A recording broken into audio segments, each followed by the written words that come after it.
Rich Dad Poor Dad, I came out in 1997 and I said, your house is not an asset. And it drove people nuts. It just went crazy on me because that's a common belief.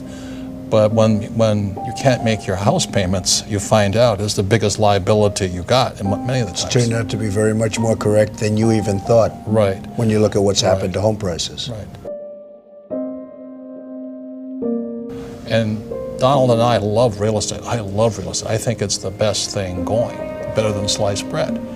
But if you're not smart with it, it's like a loaded gun. You know, you can protect yourself or you can kill yourself with it. So real estate is, to me, the best vehicle, but you've got to be smart with it because we're using debt. And debt is a two-edged sword out there. So you use debt, I use debt, but the more debt you use, actually you have to be smarter. So you can use debt to get richer. You can also use debt to wipe you out. So that's why, you know, I continue on saying we need financial education. To just say to somebody, get out of debt, well, that's not accurate. You use debt, don't you? Debt is a great thing, and to be big and to be very successful, debt is a very useful weapon. But you have to be very careful. That's correct.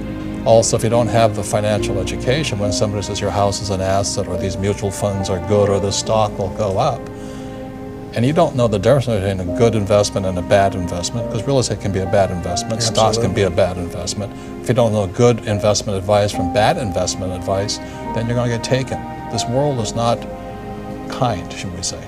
The hardest thing that I've witnessed over the last year is seeing people that were very hardworking and very conservative that invested in the stocks. And I'm not talking about high-flying stocks, I'm talking about very solid companies.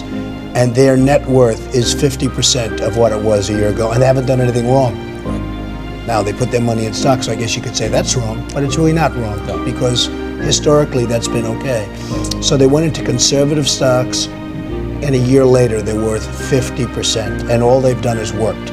And that's the hardest thing I've seen. That's a tragedy.